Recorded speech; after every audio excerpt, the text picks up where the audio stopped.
No more Mr. Nice Duck. Drop that zero and get with the hero.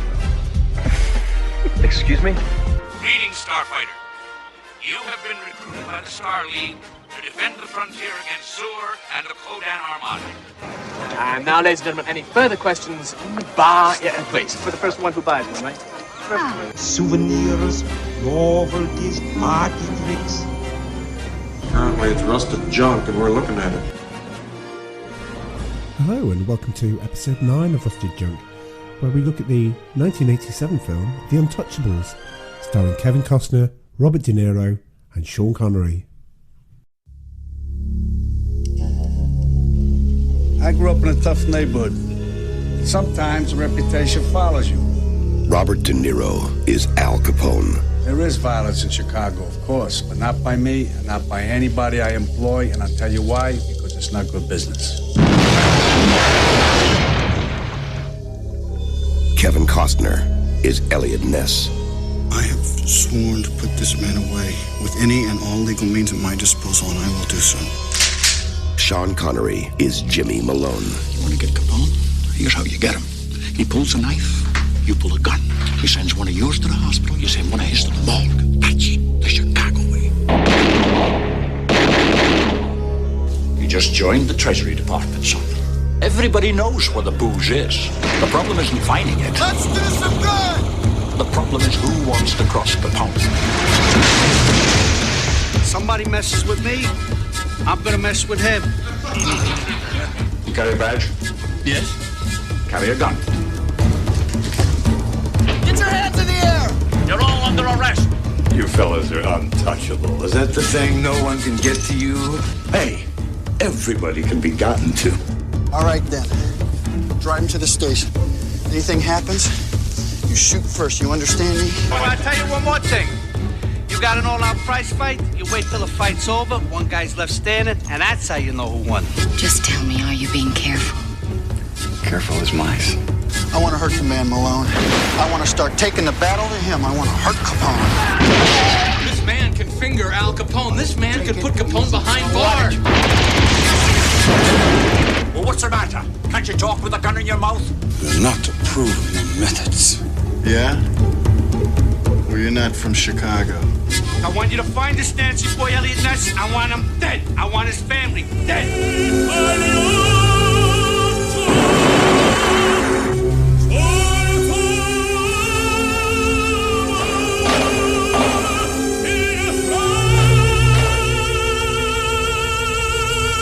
Paramount Pictures presents a Brian De Palma film.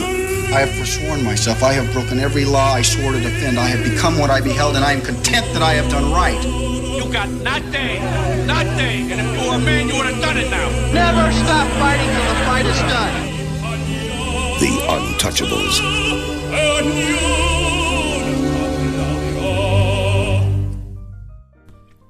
Wow, what a trailer. What do you think? It's great. If you hadn't seen that, and if you hadn't heard about The Untouchables and just saw that, you'd go, I definitely want to see that. Yeah, I want to watch it anyway.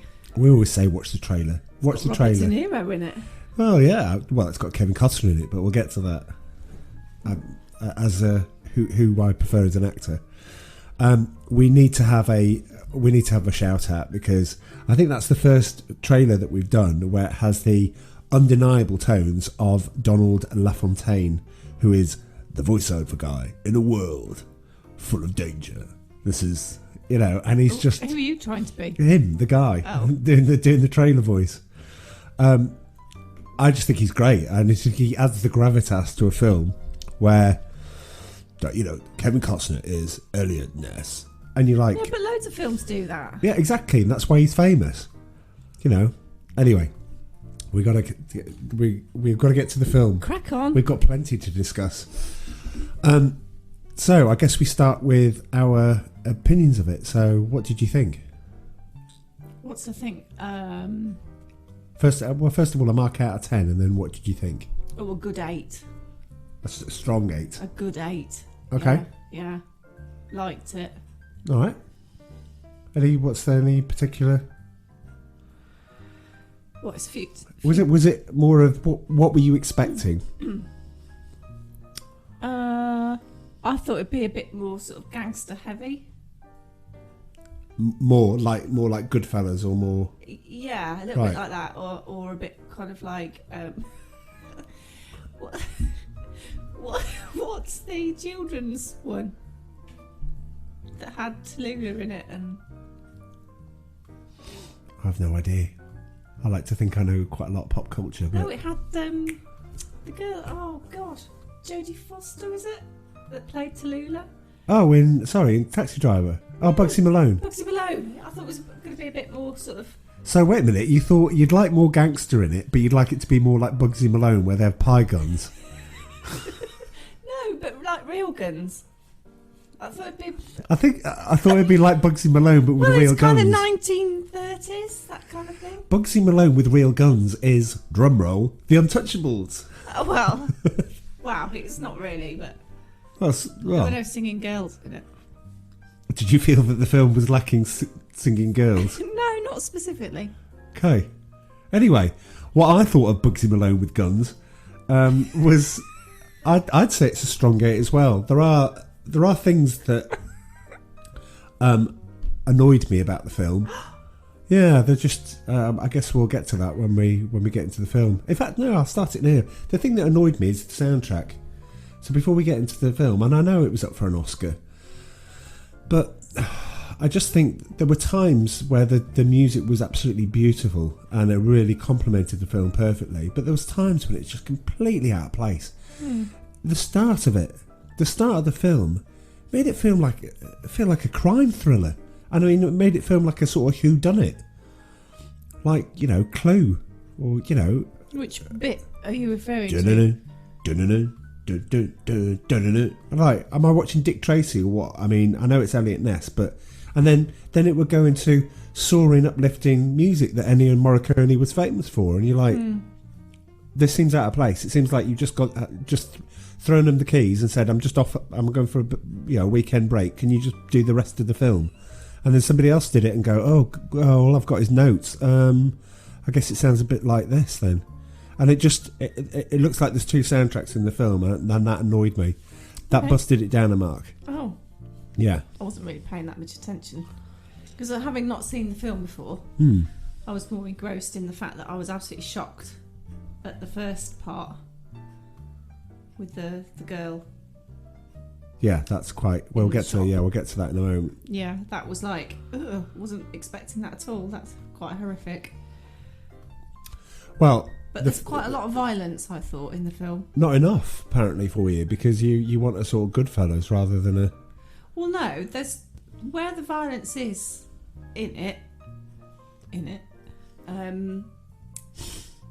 it's quite... It's visceral. Yucky. Yeah. Yeah. So they don't make it sort of comedic. They actually make it look like it's real. So yeah, we'll get to some of those. Yeah. Those violent bits. I think like the bit where like someone gets the headshot and like got all the bits on the plasterwork behind them and his skull and stuff. So. Okay. Well, I guess it is a genius film. There's a reason for it being, you know, Oscar nominated and an Oscar winner. Which we'll get to, but I just think that the whole overall film is one of forgotten, and I think one of the things that we talked about is whether or not we actually include the Untouchables on this, because it was an film. You know, Sean Connery won the best supporting actor for it, but forgotten in the sense of, I think this is the direction of the podcast in a way. I think this is the way we're going. Films that people go, oh yeah, I forgot about that. I forgot how good it was. This was in 1987. Yeah. We're now what? 87, 97, 07, 17. Over 30 years. Yeah. So yeah, you're likely to have a whole host of movies from the 80s that people probably haven't seen. Can we do Ferris Bueller next? You can do whatever you want. You're in charge. Well, not in charge. It's a dual democracy. Oh, is it? Oh, is it? Well, why wouldn't it be? Oh, okay then. Well, I wouldn't have done. Actually, if it was, he wouldn't have done Leviathan. But still, never mind. But yeah, okay. Well, you get to pick next then. Oh, okay. Right, cool. Out of so, the Blues Brothers. yeah, so I think the term forgotten 80s movies is because it's probably forgotten because there's a whole host of people that haven't seen them in the first place. And those that were around in the 80s that could have seen them probably didn't get round to seeing them, like me. Yeah. And are you glad that you picked that one up? Yeah, absolutely. Yeah. See, I think back now. This is episode 9 of Rusted Junk. And if you think back to when we... 6 through 8 rubbish films. 7, because there was the introduction. Introduction and the jingles. So if you're listening to this one, we're going to introduce new jingles into this. And we've already discussed them in the earlier podcast. So go and listen to the other podcast. It's only like 13, 14 minutes long. But you'll hear the new jingles that we had professionally done for us.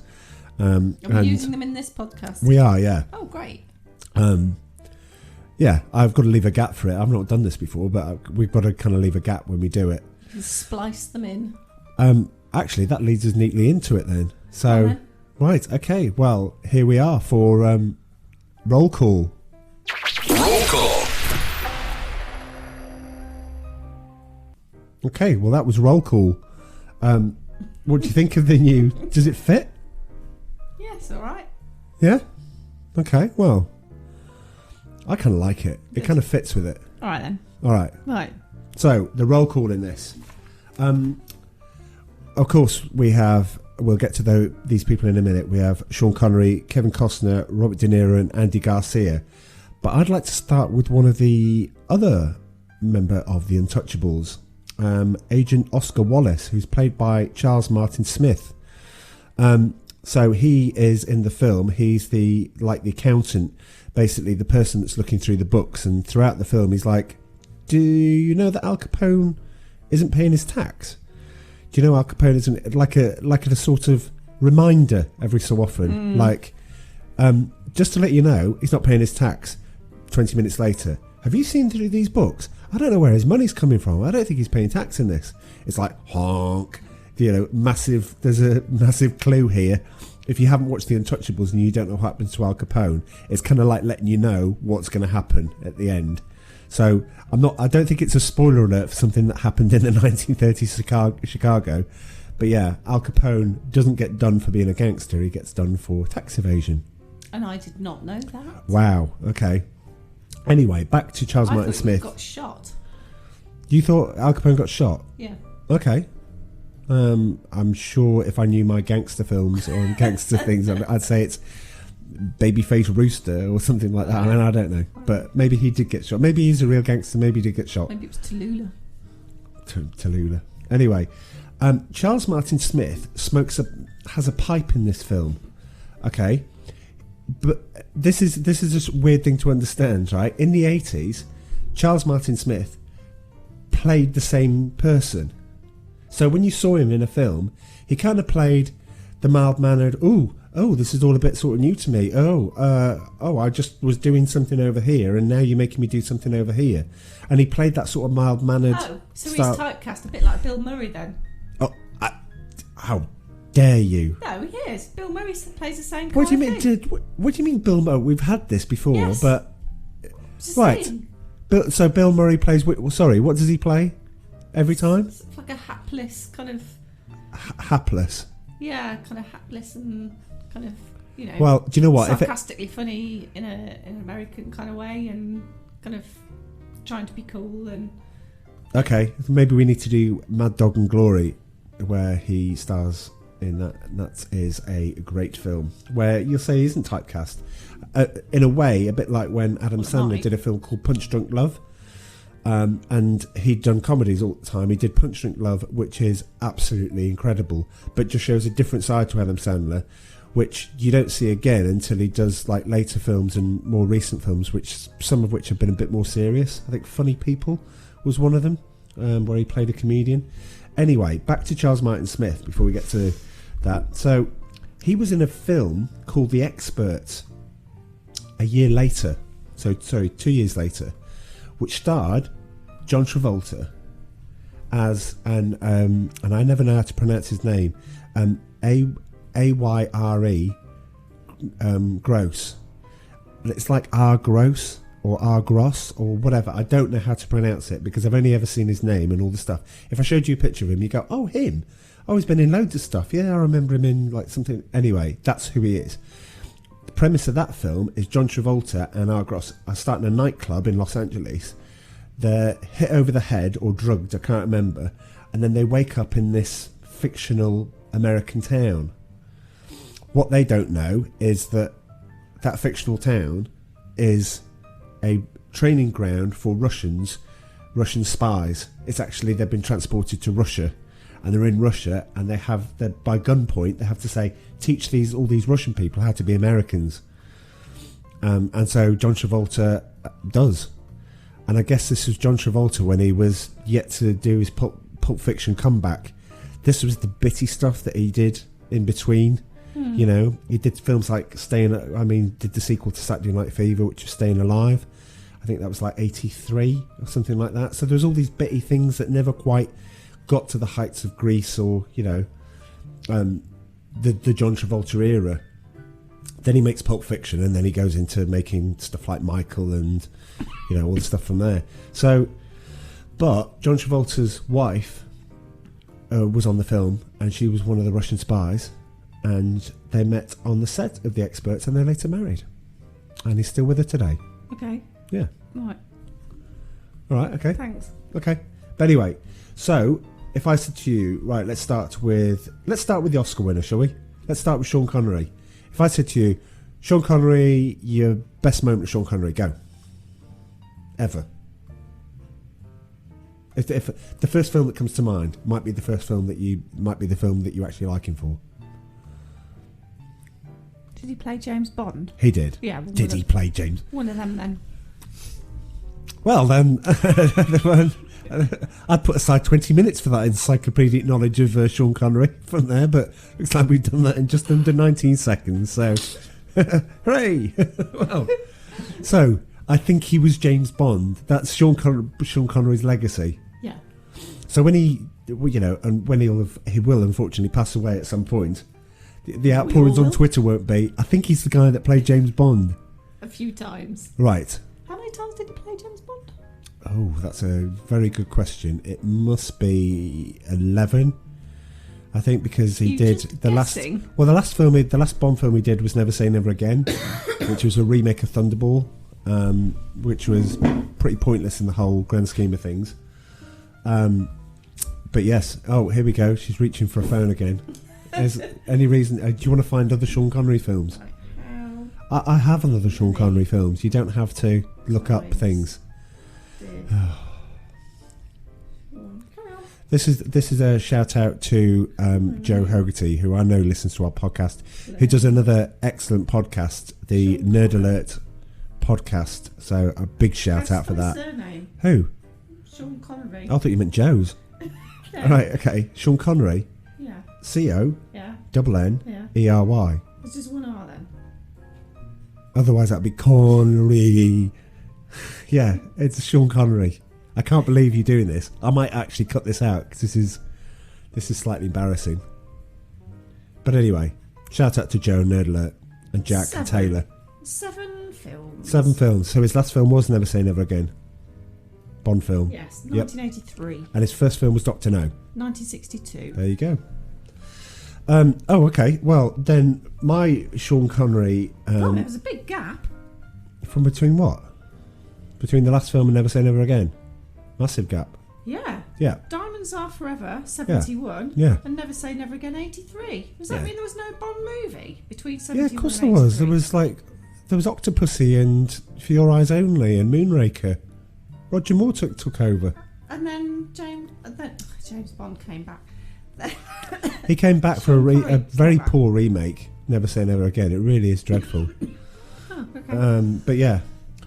So for me, it's obvious to go for Bond. It's obvious to go for Goldfinger, which is Sean Connery's just a film full of iconic moments.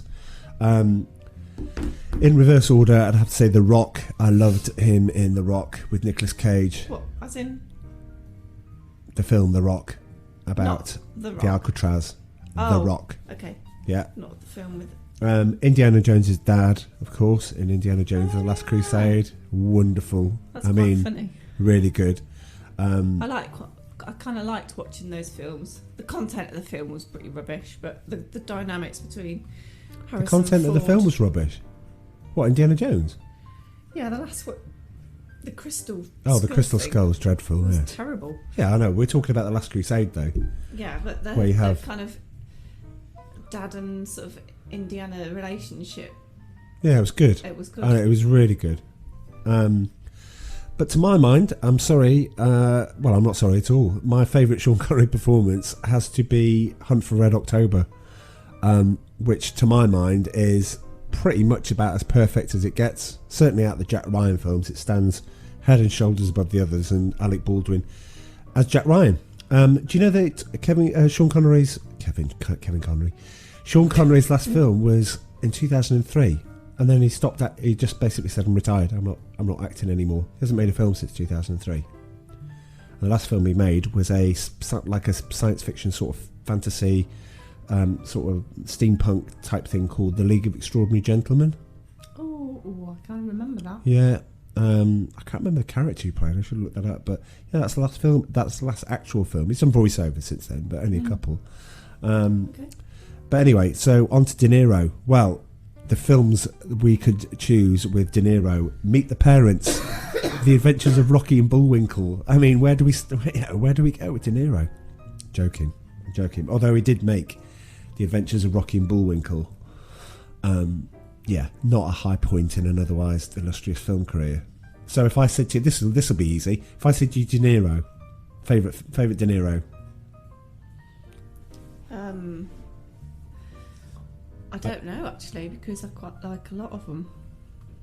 You weren't mad keen on Raging Bull. Well, I'm. You sort of said, "Can we watch that in bits?" I was like, "What?" Seen it properly? Yeah, we sat down and watched it. We had to watch it in instalments. Yeah. Oh, okay. Yeah. Well, that's the boxing one, isn't it? Yeah. Yeah, this is great. Right. Okay. Yeah. So I watched that. Yeah, that was all right. Taxi Driver, I've not finished yet. Okay. But I've got to the point where he's just shaving his head in the film. Okay. You can see, listeners, you can see why we work so well together. There's the knowledge that boxing film. Shush.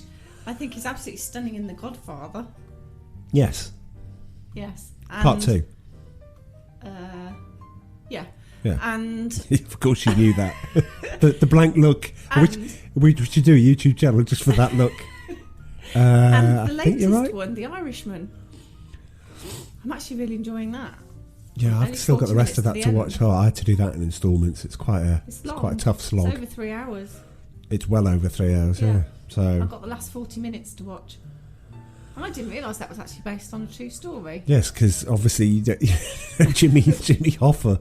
Oh, Al Capone. Yeah, I didn't know the story of Al Capone. I didn't know what happened with that. It's almost like in history class. This is an impression of man in American history class. I didn't like history. I did geography. Not all history. the geeks did geography. Nobody in their right mind likes geography. Of course they do. No, they don't. No, they don't. Geography's for losers. There we go. Sorry. Well, okay, I'm predictably not going to go for the obvious. I do want to note some of Robert De Niro's late 80s, late 80s, early 90s films.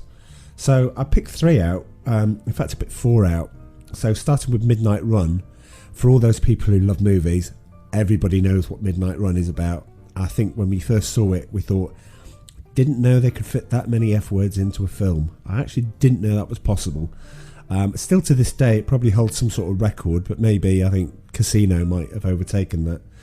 I love that as well. Casino, absolutely. Well, yeah, with De Niro, we could just keep going. What was it? But I'd like to point out, he was in Backdraft with Kurt Russell, the film about the firefighters. Yeah. That was great. Cape Fear, of course, plays Max Cady. Never watched Cape Fear. You haven't seen Cape Fear? No, it's not very nice, is it? Well, you can't say that you're a fan of Robert De Niro and not seen Cape Fear. Well, it's not a very nice film, is it? Well, Goodfellas is not a wholesome picture about bakers. It's there's some pretty bad scenes in Casino and Goodfellas, I think. Yeah, but right. No, I mean like psychological. Oh, psychologically, yeah, but it's just... Horror. I don't like that sort of stuff. Right, okay. Well, we're currently watching The Outsider at the moment, so that blows that theory out of the No, water. it's not graphic, really. You only hear it. Oh, well, okay. Right. Well, anyway, there's a graphic moment in this. And the last film I was going to put is only because now we're talking about gangsters and Robert De Niro.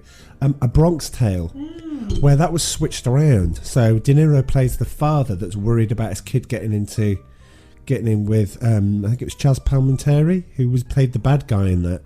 And yeah, that's just a great film. If you haven't seen A Bronx Tale, I think, well, you definitely see all the ones I've said and all the ones that Amanda said. But you've probably seen the one that Amanda said because they're famous. And it's understandable. You wouldn't be as geeky as I to know, like Midnight Run with Charles Grodin, but it's a great film. He has to. He's playing film Top Trumps or something. Oh well, if we are, name the 1983 film that starred. Name the 1980 film that starred Bill Murray and Harold Ramis before they started Stripes. Scrooged. Well, we actually discussed it on the podcast before last. It's No idea. Meatballs. Anyway, same to you, Meatballs. You sounded like Alan Partridge then. I couldn't do that. Anyway, right. Kevin Costner, the last one I have to do. Kevin Costner is my favourite out of the three. There, I've said it. I just think he's very handsome in this movie. Just Kevin Costner is the epitome of cool. The Brian Ferry of cinema. Well, he must have been in his 30s when he did this. Yeah, early 30s. Yeah. I know, people say Connery, Bond, Vito Corleone as for De Niro, as well as many other film roles which are truly iconic. But I think you're taking a little bit away from Kevin Costner, who was at this point he played a corpse in The Big Sleep, which is The Big Chill, which is a 1983 film. He plays the corpse that all the friends are gathered around while it's kind of like a coming of age style film where they all talk about each other, dialogue heavy type thing. So Kevin Costner was doing things before that, but he blew up by doing The Untouchables. He did a film called No Way Out, which is wonderful, the same year as The Untouchables. He plays a Navy officer looking for a spy, which is fantastic. The year after, he then achieves iconic status by doing a baseball double hitter with Field of Dreams and Bull Durham, both of which I think, especially for our American audiences, just is part of your culture, really, isn't it? It's part of. Please feel free. Anybody that's listening from America, just contact us. At Rusted J Pod on the Twitter, just to let us know how much these films mean to an American audience. But from there, you get Dances with Wolves. He suddenly gets to an Oscar crowd. He's then Robin Hood. He's Wyatt Earp. JFK. JFK. I went to for a 3-hour film. I went to the cinema six times to see that in the space of about 2 weeks. And the reason I did that is because I was just fascinated by the whole story. And then I went and saw people that hadn't seen it. I went, oh, you need to come and see it. I'll come with you. And then I just kept going back and watching it and I was just transfixed. Paid for you? No. Oh. No. But Kevin Costner, ends up doing things like playing Roy McAvoy, aka Tin Cup. And I could watch anything with him in. The Bodyguard? The Bodyguard, absolutely. He's just. I know one of the things is he's one trick pony that you can only do like Kevin Costner, and I think that's really doing him a disservice because he does quite a lot of things. I don't think that. I know you might. A lot of people do think that. I think, well, what's he doing now? He's making like these, films that don't do an awful lot. But let's not forget that he plays Superman's dad in Man of Steel. And he was alongside Chris Pine in the Jack Ryan Shadow Recruit, so he played the CIA officer in that, and he does things well. It's solid performances every time. He's played a widow. I'd seen him in a film called Black and White. He played a widower. I've seen him as an alcoholic. And he's just like, okay, Kevin Costner for me. But anyway, there we go. A last shout out before this turns into be the longest podcast you'll ever listen to, because but Andy Garcia. So Andy Garcia stars in one of the films that we trailed right back in the introduction to Rusted Junk, which was Michael Douglas and Andy Garcia on the trail to try and extradite a Japanese gangster. Black Rain. So yes. I've never seen it. No, you haven't seen it, but we discussed it quite a lot because it was one of the quiz questions in, yes, memory of a goldfish. Just call me Dory. Anyway, he was in Godfather Part 3. He played the hitman that Al Pacino, Michael Corleone was hiring to go around and do all his dirty work for him. And obviously, more notably, he played Fernando Cienfuegos in Mamma Mia, Here We Go Again, which is a house favourite. We don't. Every film is welcome here. I think we'll give it a go. Film. Not every film. Any film starring Robbie Williams will never get a watch. But then again, he'll never be an actor. He never was a singer, so he'll never be an actor. So anyway, if Robbie Williams listening, I can back that up. So yes, there we go. That was roll call. So onto the film. I think the way to describe The Untouchables is, yes, it's about the Elliot Ness and the takedown of Robert De Niro, of Al Capone. But yeah, well, no, But it's the descent of a very good-hearted man into,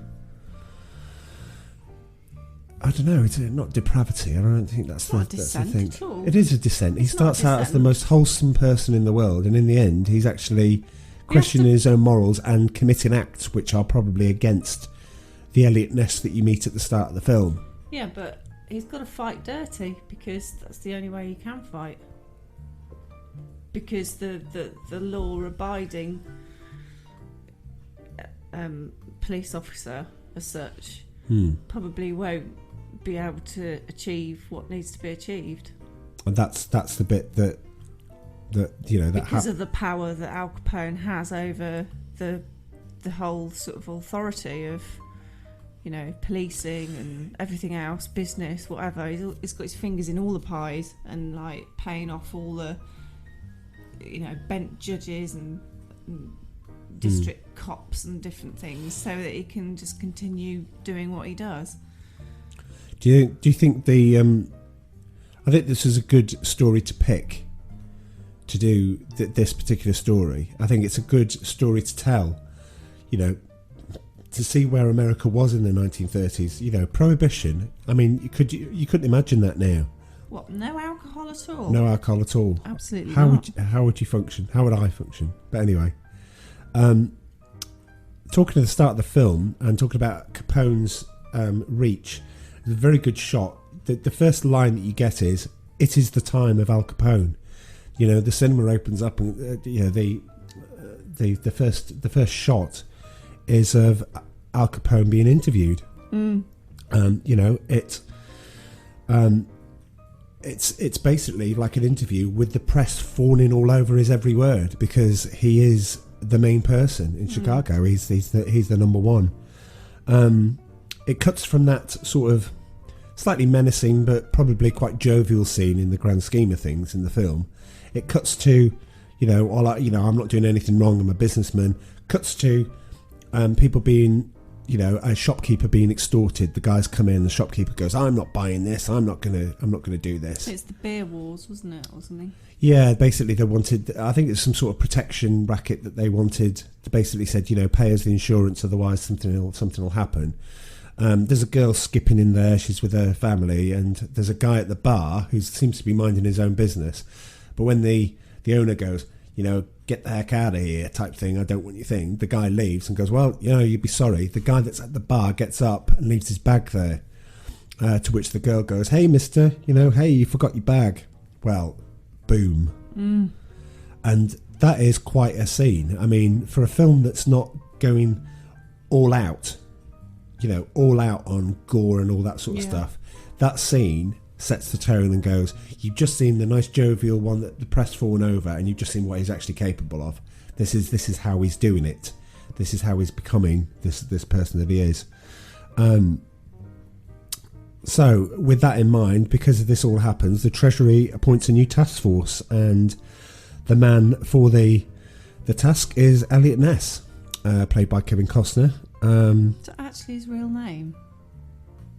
Elliot Ness. Yeah. Oh, absolutely. They made a TV series out of The Untouchables. It was quite a. I think it was well before the film The Untouchables. But yeah, so you get this sort of.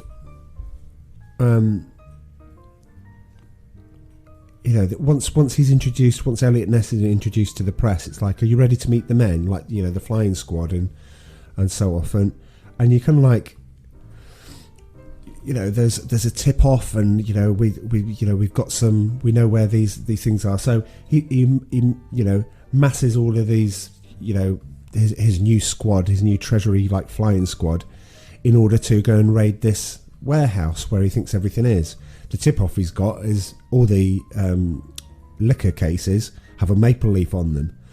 He's trying to stake it out. There's a reporter that seems to be following him around, trying to get a news story out of him, and he just appears in the middle of the stakeout, which looks really strange.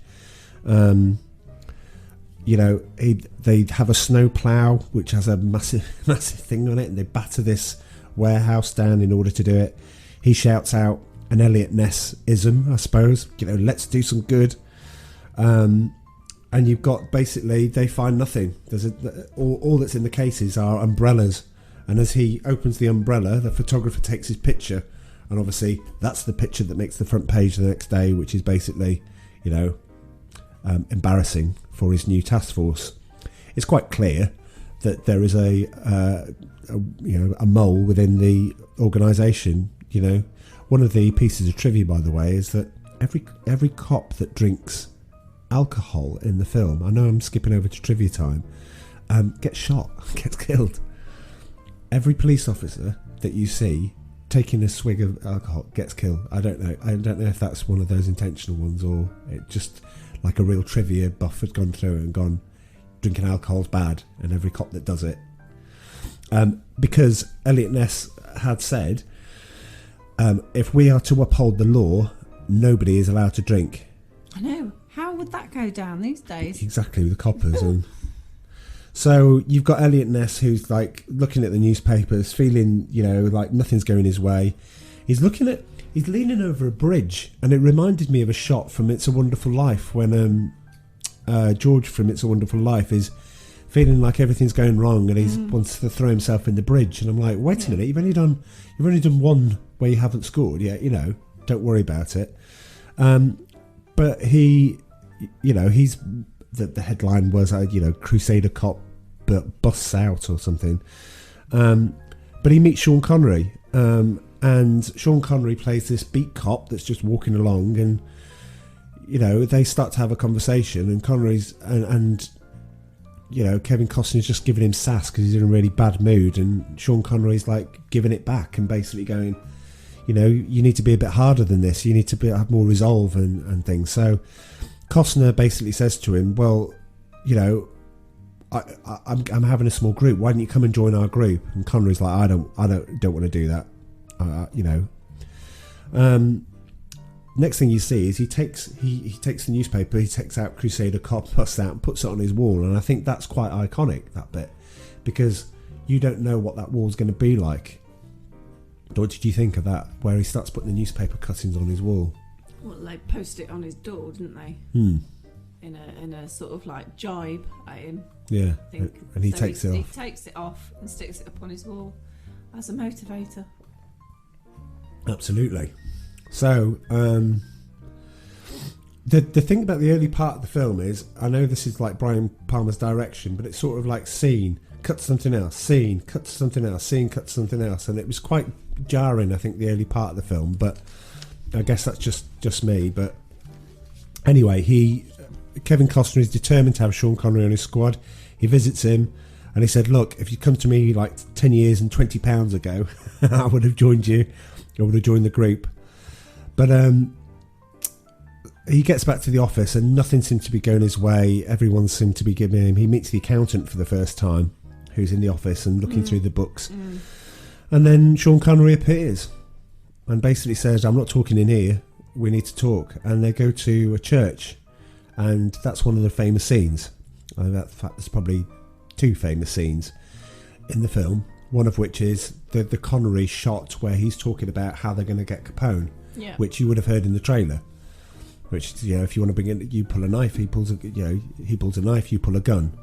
He sends one of yours to the hospital, you send one of his to the morgue. That's the Chicago way. That's a wonderful scene. And that's, you know, people remember that scene as well as the railway scene, which we'll talk about later. But what did you think of that? Did it strike you as Connery's, you're either in or you're not? Yes, because I felt he was actually, although he was classed as a supporting actor, I felt he was actually the lead. You felt he was the strong. Did you feel he was the strongest? And there's no harm in, you know, dissing De Niro on this, but did you think he was the strongest person in it? Yeah. Not De Niro. Right. You Okay. hardly really saw him. Yeah, I guess. The horrific thing with De Niro, a bit later on in the film, is the baseball bat thing. Yes. That's just like, oh my god, that's just horrendous. And he doesn't hit him once; he hits him quite a few times, and just, if that is actually true, if that is actually what happened, then cripes, he's not a very nice person at all, is he? Yeah, absolutely. But that kind of felt really real, and that, and like at the start of the film where the poor girl kind of, you know, gets blown up in the shop. Yeah. That's really horrible as well. And I just felt like dotted through the film, they didn't shy away from making things feel like really kind of making you feel a little bit kind of like, ooh, sick, I guess. Yeah. I mean, the baseball bat scene we'll get to in a moment, but yeah, you're right. The baseball one is the one that people remember. Yeah. It doesn't just one like hit. It's repeated hits. Yeah, it feels like it has that that sort of element of violence from like Casino and Goodfellas. What, the Casino where the guy which hand do you deal with, or which hand do you deal with? Yeah. So he takes that and then they just hit it repeatedly with a hammer. Yeah. It feels like that. Yeah, it does. It feels like it's really in your face, kind of like brutality. Yeah. And to a point, I felt it didn't fit the film, because I felt like the type of film it was a bit softer. Right. Do you see what I mean? But every so often something comes and reminds you that it is actually about gangsters. It's not particularly nice people. Yeah. So yeah. I think with Casino and stuff, with those typical gangster movies, you've got something happening quite often. Whereas with this film, it wasn't happening quite as often, but when it did happen, it wasn't quite. It was actually in your face a bit. Yeah. Do you see what I mean? Yeah. So it's not littered with loads of stuff. It's just. Yeah. Every now and again, it's like, oh, that's not really nice. Yeah, I mean, and the scene in the lift as well. That was really. The scene in the lift, the Canadian, when they're at the hut with the Canadian mounted police. I mean, we'll get to those in a moment. But yeah, you're right. Every so often, it just rears its ugly head and says, "I just want to remind you, just in case you're having fun with this film and enjoying the performances, it is actually filmed about gangsters. Boom! Here's something to remind you." And I guess one of the things that I thought about was when you brought it up there. Was about De Niro's performance. You're right. Probably screen time, if you added it up. He's hardly on. 12 minutes? Really? Like 10, 12 minutes? I mean, there's the bit at the beginning. There's the bit round the table with the baseball bat, which we'll get to. That. That's quite long. There's the bit in the, There's a bit where he's having a shave. There's the bit about where he's the prize fighter, how when somebody's won it is, one guy's down, the guy's left standing and standing up. And then there's the altercation on the hotel stairs. True, but if you look at it, Al Pacino starts off very strong. Al Pacino? Al Pacino. De Niro. Al Capone. Al Capone starts off De Niro starts off very jovial because he's been interviewed. Yes. Next time you see him, he's like all, things. Then he starts getting a bit more riled, and towards the end, he's lost it. So if you look at it, in order, as Elliot Ness starts to make gains against him, he starts to get more riled, and he's more riled, and eventually he's in the courtroom at the end. So, anyway, they recruit Andy Garcia. They look for somebody who hasn't been tainted, because they need somebody quite pure. That scene to recruit him. That's really good. It is very good, yeah. Very Basically, well Sean Connery pushes, they say, who's the best, shooter out of it? And suddenly you cut to Andy Garcia and he's putting 3 bullets through the head, in symmetry. And they go, yep, we'll have him. Sean Connery pushes him a lot about his Italian heritage and basically, instead of that, Andy Garcia just fights back and basically puts a gun to Sean Connery's head and goes, how dare you and all this. And Sean Connery goes, yep, I like this guy. So when they get back, Sean Connery goes, I actually know, look, it's like one of these things. I know where all this stuff's been held. Let's just go and raid it. Let's just go and do it. So in fact, it's about 5 minutes away. Yeah, but before they do that, they recruit the accountant. Yeah. And the accountant's sitting there and he goes, do you carry a badge? And he goes, yeah, because I'm part of the treasury. Now you carry a gun. An accountant with a gun. Yeah. I'd have to say Sean Connery's accent, like Sean Connery's accent in every film, is pretty much the same. Yeah, you can't do it. No, I can't, and I'm not going to. Anyway, they do the liquor raid. There's cut to Al Pacino, and because it's successful, Sean Connery and Untouchables have their first takedown. Cuts to I keep saying that. Why have I got Al Pacino in my head? I'm really sorry.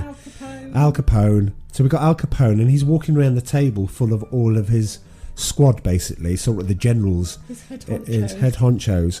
And he's walking around there. It looks a very sort of shot that Tarantino nicked for Reservoir Dogs when they're all around the table at the start, talking about Madonna. It's very much that sort of. I mean, Tarantino, I don't think it's, certainly in his early films, he stole until he started stealing from himself and in later films. But basically, he took that shot. I hadn't looked that up to see whether or not that was one of his inspirations, but it's certainly pretty evident. If he didn't take it, he must have seen the film. Well, he would have seen The Untouchables. And then you get the baseball bat, which is basically he figures out that somebody was responsible for this, and because it was raided, he picks up the baseball bat and hits and hits and hits and hits. And it's probably a bit more chilling because you don't know why. I've just guessed that the guy was in charge of it. One of the things I thought about is, did he just pick somebody at random? No. I thought he did. No. He was the guy that was supposed to be... Because he was talking about being part of a team, and then he just hit the guy. Yeah, but he was supposed to be the guy that was in charge of the post office, where they were keeping all the stuff. Okay, well, I missed that bit. Yeah. Anyway, so they're all full of the joys of spring. They all get back to the office and going, yay, we've done our first split down. There's somebody in there that is basically bribing them. So basically, Capone has sent somebody and basically offered a bribe. Somebody that Elliot Ness knows, has met before. So I think trying to buy him off. So he's basically like, you think you're untouchable? So he just leaves money on his desk and then just smiles and as if to say, right, okay, well, you're going to take the money now. Elliot Ness is, nope. And he goes, you think you're untouchable? Nobody is untouchable, So Elliot Ness refuses to be bought off. So yeah, the four of them together. So it turns into like a bit of a buddy movie because they're all together and they're all fighting crime together. Obviously, you still get this big reminder that that you are going to. Do you see Al Capone's books? So suddenly they start listening to the accountant and going, right, okay, well, what do we need to do? Well, we need to find the bookmaker. So they're going to intercept a shipment and payment on the Canadian border. So they enlist the help of the Canadian Mounties. So the whole scene moves from Chicago up to the Canadian border. And there's a raid on the bridge, and that scene is like a simmering scene of setting it up where they're all chatting in the dialogue, and it's really good. There's supposed to be a signal. The Mounties go early, everything. But what you do see from that film is the accountant saves the day. The accountant, mild-mannered accountant. Well, suddenly turns into, he's all over the place. He's shooting it up and he saves the day. He then goes to the back of the truck and takes a cheeky sip of alcohol. I think after that, he killed about 6 or 7 people in the end. But they get the books. But unfortunately, they don't have the bookmaker. They need the person who's in charge of that. So this is where you get one of those reminders that you get told about is, there's people killed around the shack that they're in, and they've got somebody who's alive. They push him to a chair and said, talk. He's going, I'm not talking to you. I'm not talking to you. And anyway, Connery gets an idea of picking up the dead guy, putting him up against the window to look as if he's just unconscious or just concussed or whatever, and sticking a gun in his mouth and going, I'm going to count to 3 and you're going to tell me. It's like 1, 2, 3, boom. The guy's brains end up on the window. And the guy goes, I'll talk. Not realising the guy was dead already. That's where the Canadian mounted that you heard in the trailer goes, I do not approve of these methods. Just the Chicago way. Exactly. It's great. So you will have this link to Capone. His wife and kids have been moved away because there's a threat. There's people outside his cuts back to Chicago. There's people outside his house that are going, nice family. Is this where you live? And all that sort of stuff. And it's quite clear he's got to get his family off the room. So after this bust, after they get the books and all of the alcohol, Capone turns into a raging psycho. I want him dead. I want his family dead. I want his friends dead. Anyway, in all of this, his pregnant wife gives birth. I'm sorry, but that was quick, wasn't it? It was an unreal. I've put in my notes unrealistic, glamorous glow after childbirth. Yes. She's literally made up to the nines, and having just had a child, and you're like, I'm sorry. Well, exactly. It's not depicting real life. You look like absolute rubbish after giving birth. Yeah, well, you look glow. You did have a glow about you. No, I didn't. You did. You had a glow. You had a beautiful glow. You just given birth to our beautiful daughter. I didn't have a glow at all. I look really yellow. Well, yeah, but you still glowed. Pale. You glowed to me, sweetheart. I'm tired. Well, you had a glow. It might not have been the glow that you wanted, but you had a glow. Anyway, this is why I've knocked another point off. This line in the film has annoyed me since the first time I heard it on the trailer before I'd even seen the film. The wife goes, you be careful. And he'll go, I'll be as careful as mice. You heard it on the trailer, just at the start. Or careful as mice. I'm like... What does that mean? What does it mean? I mean...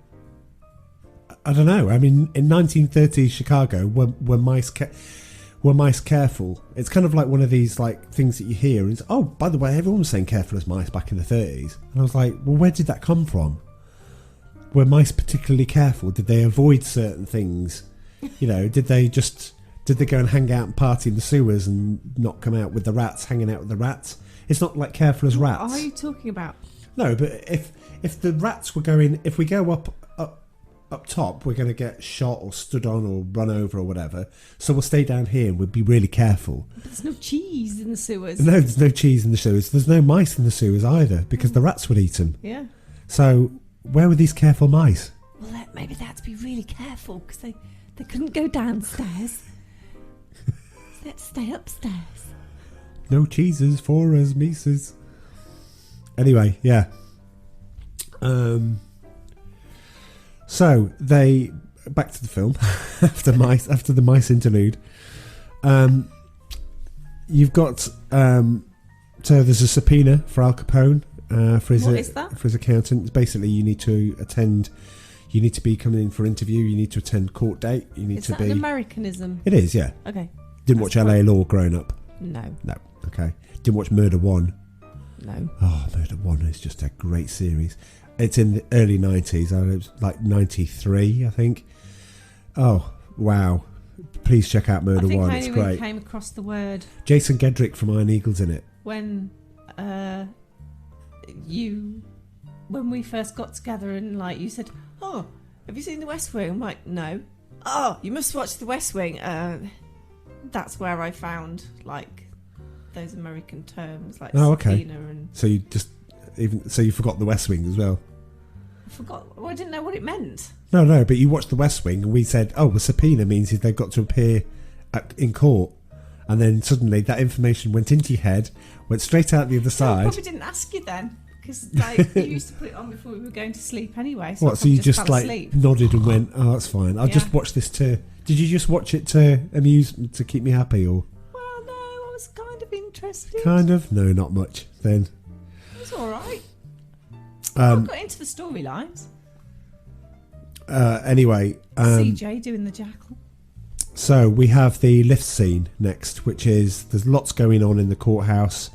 The subpoena's gone out for the accountant. They've actually got one of the accountants that they think that they need to decipher the books, the ledger that they've got from the Canadian the Canadian bust.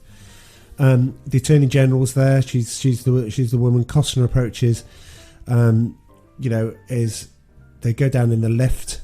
You've got the accountant is going down in the lift with the gun. He's protecting while he's escorted out of the courthouse to safety.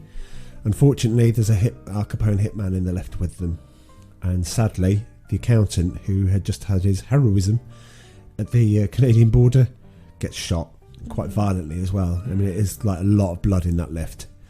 So their witness has gone, and basically one of Costner's Untouchables is dead. Costner at this point flies into a rage, goes to the hotel where Capone is, and basically just challenges him. And says, Capone's going, "You've got nothing," and basically chiding him. And Costner's being held back, and you suddenly realise this is now extremely personal. Costner and Connery they're basically talking, and what can I do? I've taken this back as far as I can go. Connery goes, "Look, just go back to the DA, Staller, and just say we need some more time. You need to go for Capone's bookkeeper. You need to go not for the accountant, for the person who actually runs all of this." Connery goes to the police chief, who's Bent, who was the leader of the flying squad right at the start. Yeah. He's Bent. Where is this bookkeeper? And he's going, "Oh, leave it alone." They have a fight. Connery ends up finding the location of the bookkeeper. It cuts to De Niro, and he's going, "Look, I've done nothing to hurt these people," and and he's trying to keep up the pretense of being Al Capone. Anyway, Al Capone goes to the opera. He's watching the opera. The hitman goes to Sean Connery, who's found out the location of the book of the bookkeeper, who they need now as part of the case. And yeah, we're coming up to De Niro going, "Get the bookkeeper out on the train, get him to my place in Miami, or get him to Miami and get him out." And so Connery knows this. And the hitman that did the hit in the lift visits Connery. What did you think of that scene? It's in his house, isn't it? Yeah. He's got it written on a It's got the house like number. a matchbook. He's got house number and street name. Yeah. In the flip top of the matches. The matches, yeah. And you kind of like think. Is it 1683 Wickard or something? Yeah, something like that. Yeah. Yeah. Yeah, it's quite sad because he's lured out, isn't he? He's lured out of his flat into the open, and it's quite sad to think that he got basically shot and. Yeah. So you have this like Connery getting shot mixed in with Al Capone at the opera, and while he's watching this, he's crying at the opera, but he obviously whispers in his ear that Sean Connery's dead, and he starts laughing. That's quite a chilling bit, really. Kevin Costner gets to the house. Connery goes. He's going to be on the train. His final words is basically telling him he's going to be on the train. And then we get to, which is the end scene, really. It's the big piece that they've been building up to. There's him and Andy Garcia left. That's it. And they need to intercept the bookkeeper before he gets on that train. So you've got this sort of Connery at the top, Kevin Costner at the top of the stairs, Andy Garcia hanging around at the bottom. He looks at people. It's a bit like, it reminded me of the scene in Jaws with Roy Scheider that's thinks there's a shark out there. He's looking at the scene just before Alex Kintner gets eaten on the raft. The boy gets eaten on the raft. And he's looking out and things are happening.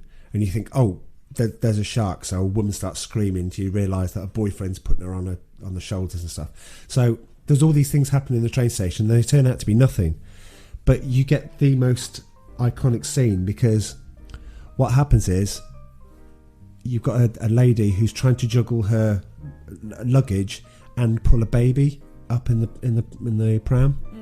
So she's trying to pull it up, and he's going, "Oh, I need to go and help her, but I can't go and help her because I'm supposed to be waiting here for somebody to come in." Anyway, he goes and helps her and lifts those things up, and he's lifting the baby carriage up until he gets to the top. And as he puts it to the top, he turns around. 2 of Capone's goons walk through the door. It's quite clear they are with the bookkeeper. And then suddenly you're in the position of, well, it's just a great scene. I don't know where to. I don't think we could even describe it. You've got a direction of suddenly Costner pulls the gun, the goons pull the gun, the shot's ringing out. There's a baby in the way. There's a baby going down the stairs in the pram. The woman's screaming out, my baby, and it's all done in slow-mo, and it's just wonderful. I think I said to you when the scene had finished, I was like, and I can breathe, because it literally Andy Garcia's doing his bit. Right at the end, Costner runs out of bullets. He gets thrown the gun by Andy Garcia and finishes it off. Anyway, they grab the bookkeeper. It's just a wonderful scene. What did you think of it? Did you think it was tense? Oh, it's definitely tense. Yeah. I did feel it got dragged out a little bit with the pram falling down the stairs. Oh, it was like, I don't know you sometimes. It fell down like to a certain point, and then it was like. Well, it's all in slow mo. But then it was like 3 steps back again. It was like, no, just that's not true. That set of steps. Well, that's not true. Anyway, the bookkeeper says, "I'm going to talk," and they get to court. The hitman is that killed Sean Connery and killed the accountant is in the courtroom. De Niro doesn't seem too fussed about this, basically. So Al Capone's sitting there in court. He thinks he's going to get off, doesn't he? Yeah, he thinks he's going to get off, and the prosecutors are like, "How's he going to get off? I don't understand this." Because we've got him bound to rights. We've got the bookkeeper. Costner sort of identifies the guy and says to the bailiff, "Can you take the guy out?" He sees he's got a gun. Yeah, he sees he's got a gun. Takes him outside, and as he takes him outside, he says to the hitman produces a card, which basically says, "Please afford all courtesy as you would from the mayor." And he has this card. So Costner goes, "Oh, well, I guess there's nothing we can do. Have you got?" He puts a cigarette in his mouth, gets a light. He opens up the book of matches, and in there is Sean Connery's address. There's a chase. The hitman gets off, kills a few people in the courtroom, chases them to the roof, and basically, the hitman runs out of bullets. There's nothing left, and he goes, "Right, I'm taking you in." And this is where you see probably the pinnacle of where Costner gets to with his moral compass, because the guy turns out and goes, "Oh, your friend Jimmy, he squealed like a stuck pig when I killed him," and stuff like this. And Costner's like, "What did you say?" And he's like, starts bad mouthing him. Anyway, he grabs him by the scruff of the neck, walks towards what you think is going to be the door, the rooftop door, the stairs down, bypasses that, just chucks him straight off the roof. Yeah, goes for a little. He hits that car down below very hard indeed. So out of that, there's a list in the pocket of they go down actually to the body and produce out of his pocket a list of all the jurors and how much they've been paid. Yeah. So he then gives that to the prosecutor, and he goes there. The judge, he says, "What, you need to admit this into evidence," and the judge goes, "Oh no, I'm not going to do that. There's no evidence. This is just hearsay." Costner asks everyone out the room and said, "Can I talk to the judge on his own?" Cuts back to the courtroom, and the judge goes, "Yeah, can you ask the jury next door to swap juries, please, and bring them in?" And Capone's like, hey, what's going on? And the prosecutor goes, "What did you say to him?" He goes, "I just said his name was on that list." Simples. So it's a great moment. So anyway, the judge swapped the juries. Capone goes mad, absolutely mad, and Costner comes out with his, he starts talking to him. Capone's going, "Hey, what did you say? What did you say?" And he's like being held back. And Costner's like, "Never stop fighting till the fight is done."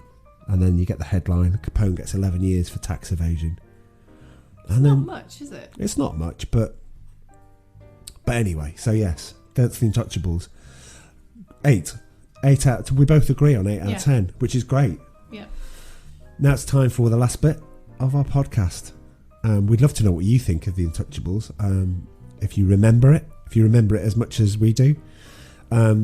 We only just watched it, so of course we remember it probably. But if you have a real fond recollection of the Untouchables, and maybe you're just listening to this for the first time and gone, "Do you know what? I've just searched for the Untouchables. I can't be bothered." Please listen to the other ones, apart from Leviathan. Give that a miss. I mean, well, listen to it. If you want to complete the set, then listen to Leviathan last. But yeah, go for things like Chances Are. I mean, we've evolved our podcast over the time, haven't we? What do you mean? Well, we're more slicker and more professional. No, we're not. All right, okay, never mind. We just like to think we are. Right, we've got a jingle for this. You ready? Trivia time. Trivia time. That's a great jingle. I do. I love that. Right, I'd like loads, so I'm going to go. I'm going to go very quickly. But this is good. I had to cut this down from like 6 pages. Okay. Right, so we'll go very quick. Robert De Niro, method actor. He tracked down Al Capone's original tailors and had them make some identical clothing for his movie. No. Yep. No. That's exactly it. No, because Giorgio Armani actually did the costumes. Yes, did the other costumes. Didn't do Capone's costumes. So tracked him down. He even insisted on wearing the same silk underwear that Al Capone wore, even though it had been never seen on camera. And the producers went, "Look, you're a method actor, we understand that." And they gave in and said, "Fine." He didn't have much time to gain the extra weight needed. He's obviously, everyone that knows about De Niro knows he yo-yos, and if the film decides somebody needs to be hugely fat, like, the later Jake LaMotta in A Raging Bull, and gain the weight, then he'll gain the weight, and then he'll go and lose the weight. So he had to wear pads and pillows because he couldn't do it in time. I've been able to. I've been offered the role. And the set in the barbershop of when he's been interviewed at the Lexington Hotel, right, the very first shot of the film, includes several items like cologne bottles and stuff, which belong to Al Capone. Ooh. Which I thought was good. With the bribery scene, which is good, where the envelope's dropped on the desk.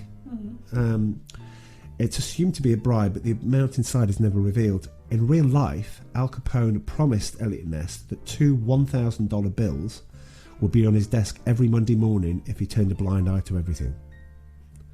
So that's an enormous amount of money. It's equivalent to $30,000 every day, every week. That's the equivalent then. Elliot Ness refused the bribe in real life, and obviously in the film, and in later years struggled with money. He died almost broke at the age of 54. Oh dear. So integrity over personal fortune. So Elliot Ness had a lot more integrity than even the film let on. Because, refused that sort of money, which would be life-changing. I'm not saying $30,000 a month wouldn't be life-changing now, but I imagine then would be considerably... Well, yeah, but... It would certainly... Monthly, yes. Yeah, absolutely. In real life, Al Capone, knowing that killing one of the Untouchables would only lead to more trouble than him or his outfit could handle, it says, actually had a non-violence order to his men about the Untouchables. So he said, "Don't kill them." He did repeatedly attempt to buy them off. He never once attempted to kill Elliot Ness or any of his men. In real life, that never happened. Oh, so the thing in the lift never happened? No, and Sean Connery never happened. Oh. Yeah. Okay. Elliot Ness and his role in bringing down Capone has been completely forgotten about at the time of his death in 1957. No Chicago newspaper carried news of his passing. His heroic reputation only began with the publication of the Untouchables book that he'd co-written, and a television series that was in the sort of 60s, I believe, the Untouchables. So then, when he died in 1957, it wasn't even mentioned. This was the guy that took down Al Capone. I know. was original different ending for the movie. I love this one. It would have had to be a scene with the camera showing the close-up of Robert De Niro's face being warmed up for a shave, because that's how you're introduced to him at the start of the film. But instead, the camera would have pulled up. He still has reporters around him, but this time he's in a jail cell. Yeah. And it would have finished like that. Do you think? Do you think that would have worked? That would have been good. Yeah. Yeah? Yeah. Okay. Yeah. I kind of like that. Then? Well, it's just because things got dropped, and one point about the trial that never showed up in the movie: Capone attempted to plea bargain before the trial, but the judge wouldn't hear of it. He did attempt to bribe the jury, and when the judge found out, he promptly switched to juries. So that is true. That's true then. Sean Connery, this is slightly about filming now, turned up to the shoot in his golf clothes. That doesn't surprise me. They did a close open, which I think is just like a shot of the face. And Sean was dismissed for the day. He came back after a full day of golf, acted for 5 minutes, and then went to go home. And Andy Garcia and the accountant grabbed him after the scene and said, "That's very clever of you." He says, "You just got back from golf, turn up for 5 minutes, do your scene, and then that's it." Connery turns to them and said, "This is not my first barbecue." I think it's a great line. I'm James Bond. Hey mofos, I'm James Bond. I can do this sort of stuff. I don't need this. I'm going back to play golf. It's like, so I kind of like that. This is the bit that you talked about. So Giorgio Armani, who provided the clothes for the costume, told Brian De Palma he should cast Don Johnson from Miami Vice. For those who don't know the 80s and why are you listening to this, but anyway, you're more than welcome. Everyone's welcome. Yes, Don Johnson as Elliot Ness. Johnson wore Armani on Miami Vice, and Armani called Don Johnson his male muse. Ew. Well, do you go back about iconic clothes? Miami Vice. Yeah. That white suit is iconic. Yeah. People, if you say go to an 80s party, you go to 80s clothes on Amazon, I bet the white suit is just like theirs. You wear it with a pink t-shirt, no shoes, slip-ons or whatever. Is it slip-ons? Espadrilles or whatever. Don Johnson was offered the role of Elliot Ness but declined. Kevin Costner, a good friend of Don Johnson, they were good friends together. So Kevin Costner accepted the part. Johnson said he congratulated Costner on getting the role, never letting on he was offered the part until years later because he didn't want to steal his limelight. Aww. He didn't want anyone to know, so he says not to offend Costner or steal any thunder away. So Costner and Don Johnson appear together in Tin Cup. So when you see that chemistry together with them, they're friends. They've been friends for years by the time they do that. When Elliot Ness and the bailiff removed the hitman from the courtroom on account of him wearing a concealed firearm, he produces this permit in the form of a carte blanche. Please extend to the holder of the card, Frank Nitti, all courtesies, etc., signed by the Chicago mayor. This is a reference to the real relationship described by Wikipedia as a mutually profitable one, that amongst all things, Capone supported the mayor's election campaign that existed between the Capone and the mayor. That was a thing. Oh. So it's basically, do not touch this guy, do let him go about his business, that's quite chilling. So it's all endorsed, but right from the top.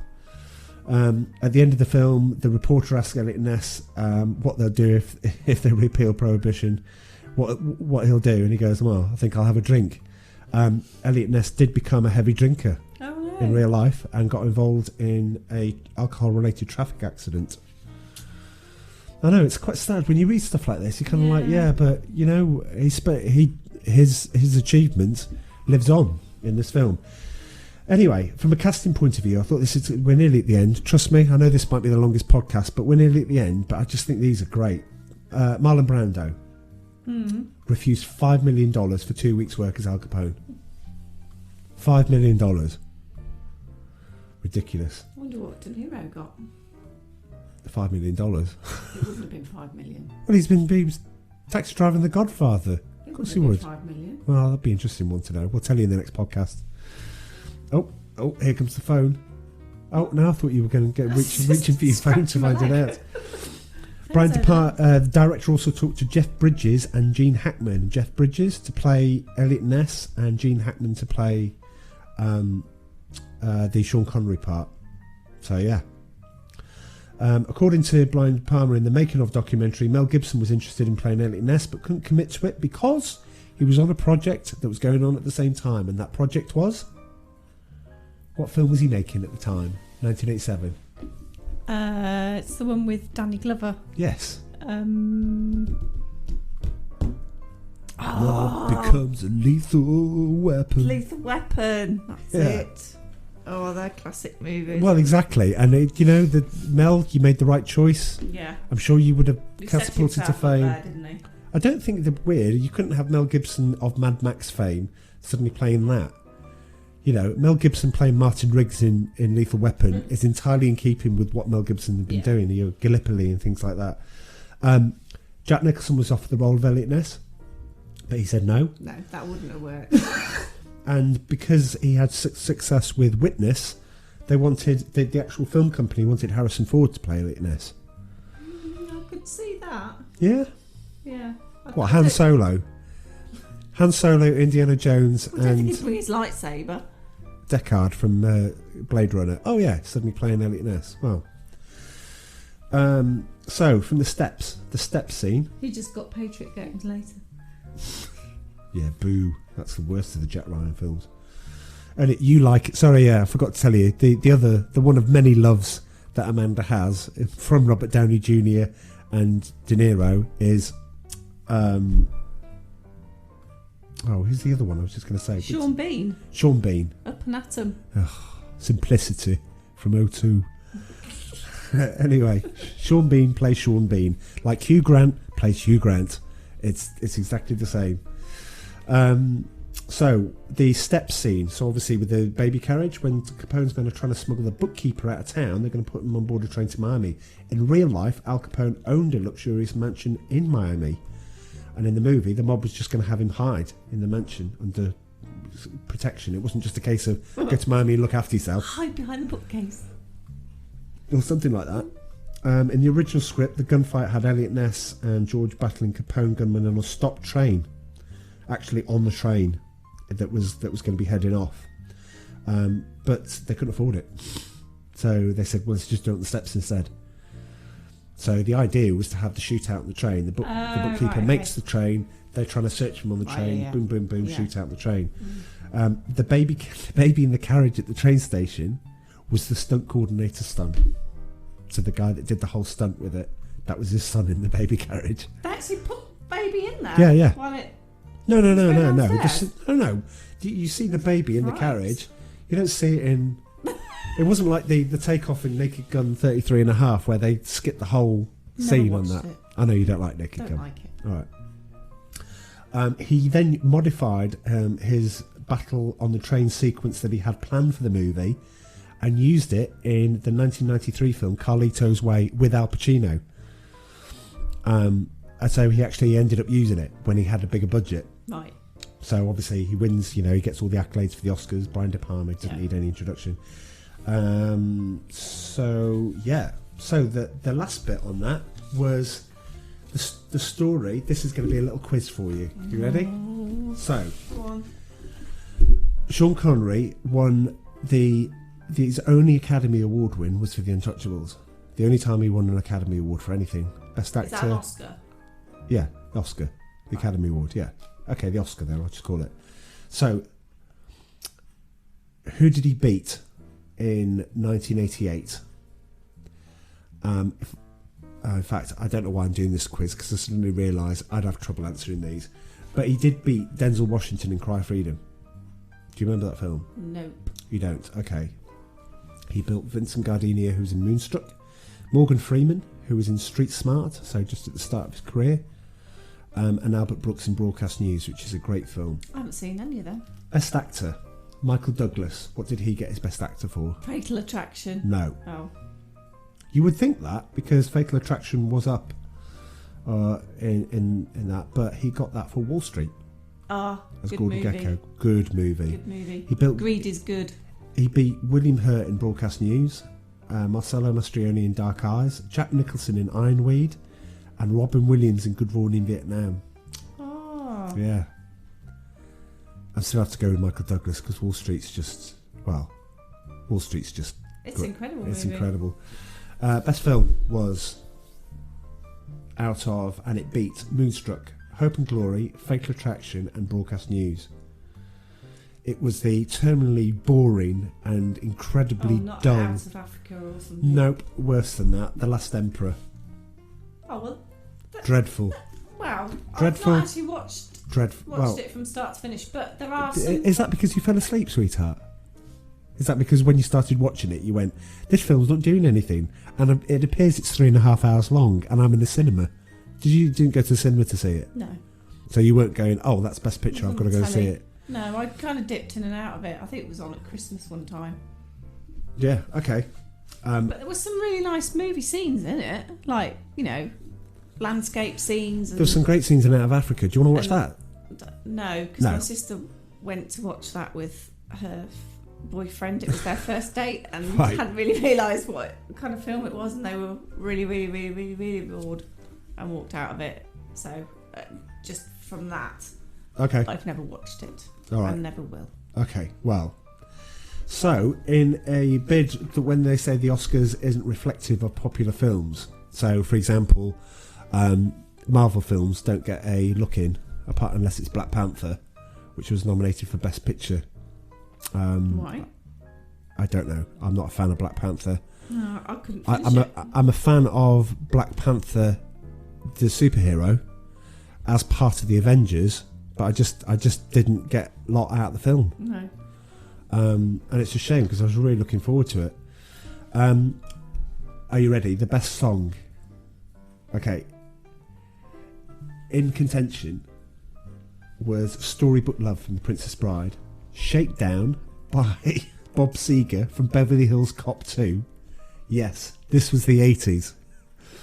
Nothing's Gonna Stop Us Now by Starship from Mannequin. I watched that at the movies.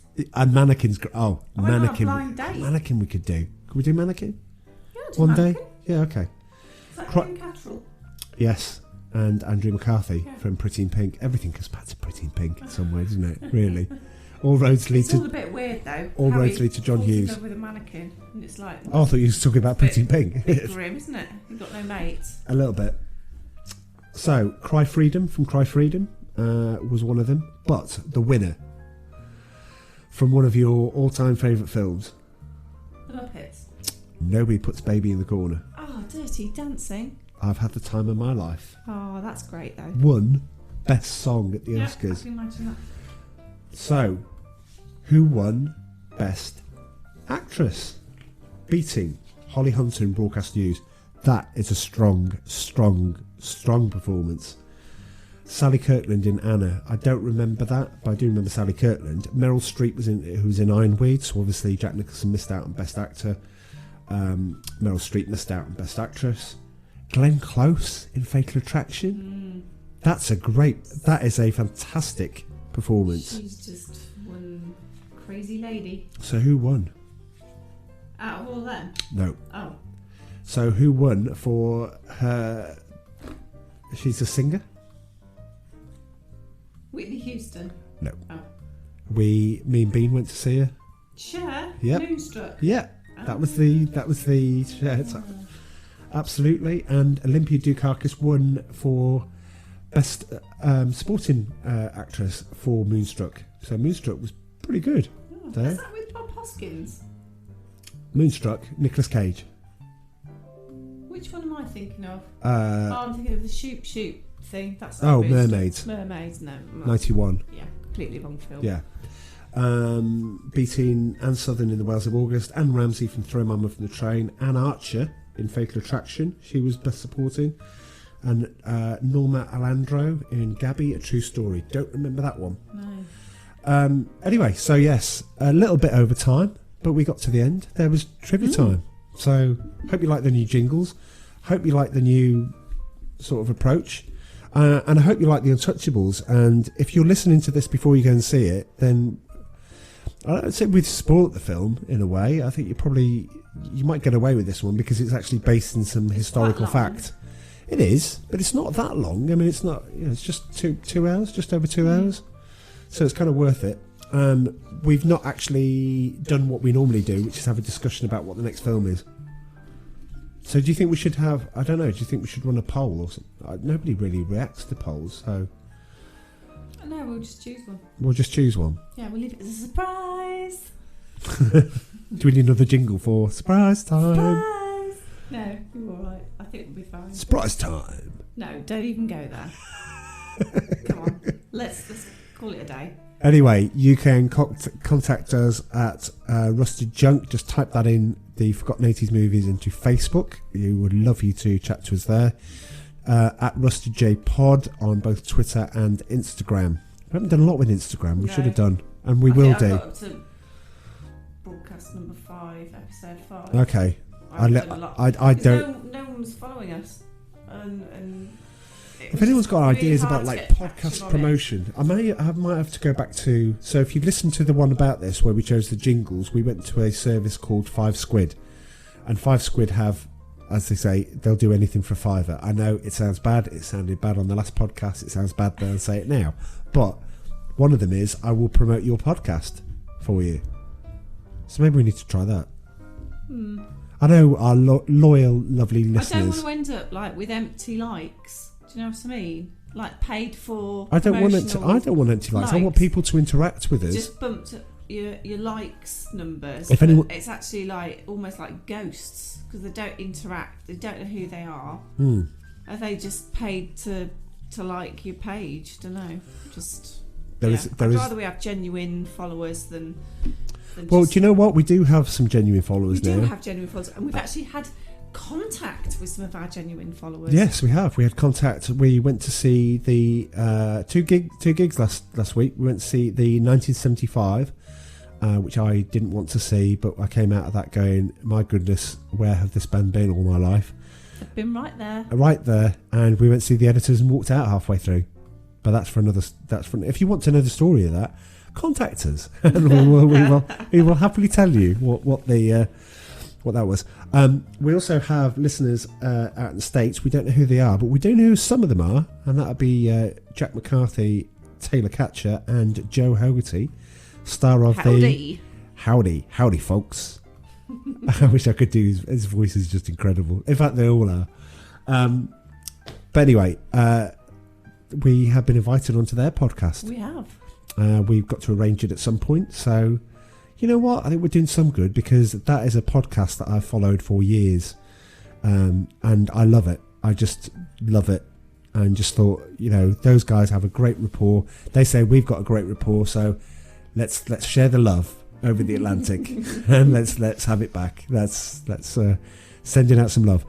Anyway, Taylor, you're right about The Last Jedi, if you are listening at all. Anyway, we'll talk about that another time. Right, so... And my character would have been R2-D2. Oh, for you, yeah, your favourite character in Star Wars? Yes. Yeah, was R2-D2. Yes. I don't think I chose one, did I? I don't think I could in time. No. It's tough because the ones I pick are not necessarily going to be the ones that I don't know why did you pick R2-D2? I know we are going to finish in a minute. I picked R2-D2 because he's funny and he's a droid and he's consistent, and I felt that there was creativity in you recognise the character R2-D2. You realise he's like a good droid. He's not bad. He's funny. He's got a sense of humour. Yet you can tell all that. He hasn't got a face. He hasn't got facial expressions. He doesn't talk in a language like you or I that's understandable. He's just beeping and making noises. But somehow you understand him. But you completely understand him. You completely get him. And he's consistent throughout all the Star Wars movies. And I just think he's absolutely amazing. And just at key moments he's there and he's like sorting things out or fixing something that's like been shot or gone up in smoke, or he's like basically the yin to C-3PO's yang, isn't he? And the compliment to BB-8, I suppose, in the later film. Oh yeah, I'm not that fussed about BB-8 personally, but R2-D2 is the man. You don't think BB-8's expression? Yeah, he's all He can right. express himself. But, He's he's jamming a his bull. head into the He's a bull. He into can Poe move Dameron's. and, he just looks cheeky. But R2D2, Right. created, like, obviously for the film Yeah, in the yeah, 70s. How do you get a droid to have such a personality? And they did it, and I just love him. Yeah, Anyway. absolutely. Okay, well, I can't say mine. I have to think about it a lot more. But anyway, so we're saying goodbye, and so we'll see you on the next podcast. Please contact us, and we'd love to hear from you. Whatever suggestions, comments, observations. We did a poll who was best out of me and Amanda. She won by 1. Only because I voted for myself. Anyway, yes, less said about the better. Right, we're off. Yeah. And we'll see you later. Okay, toodle pip. Cheers. Bye. Rusted Junk. Rusted Junk. Rusted Junk. The forgotten 80s movies. The forgotten 80s movies.